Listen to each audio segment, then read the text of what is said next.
So here just we'll simply deal with the forms of kinetic energy. These are the definitions you have to go through. One is translational, rotational, and another one is vibrational. Okay.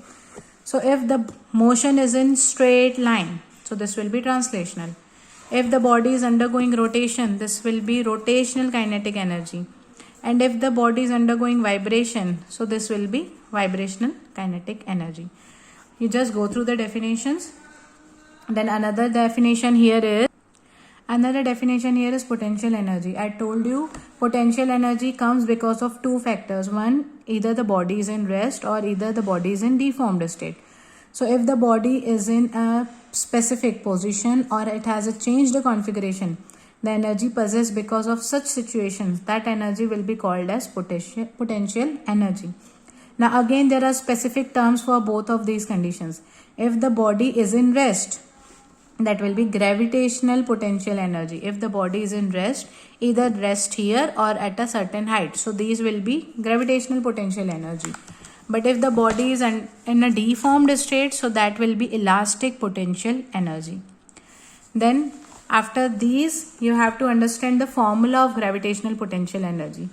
See, energy is equivalent to work done. Work done is equal to force into displacement. Force due to gravity, because we are dealing with gravitational potential energy. Force due to gravity is equal to m into g. And in spite of displacement, we can write the height h. If the body is here raised to a certain height, what will be the gravitational potential energy? It will be mgh.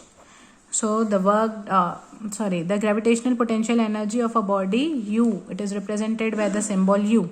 Kinetic energy is represented by symbol K, and gravitational potential energy is represented by symbol U, and it is equal to mgh. Then conversion of potential energy into kinetic energy. Simple example I am giving you for this. Like here, this pen is raised to a certain height h. Now if it is raised to a certain height h, and if it is in rest, what it will undergo or what energy it is possessing? It is possessing gravitational potential energy. Now if the body is released, it undergoes motion. Because it is undergoing motion, its gravitational potential energy is changing to what? It is changing to kinetic energy. And here it is a change in the height, it is changing to, or in this range, it is changing to kinetic energy. But again, when it has come to rest, it will be potential energy. So here it was gravitational potential energy. In the distance between, it is kinetic energy, and when it is in the rest again it will be potential energy. So certain things matching to this are given here. Then different forms of energy are there in a syllabus. These you have studied in your 8th as well as in your 9th. So I am not going to deal with it. You just go through it. Just read the definitions here. And here conversions are given. So if you want to go into the details of conversions, like here you have the conversion of one form of energy into another. Like if I give you the example, like tube light. In tube light, what happens? Electrical energy changes into light energy. In case of candle, the chemical energy changes into light energy and heat energy.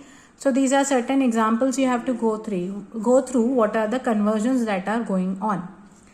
So these conversions you go through, these are being asked in your exam. So don't be lenient in reading this, like you don't avoid this. You have to go through it, and these are very easy also. You can easily score marks if you just have a single reading of this.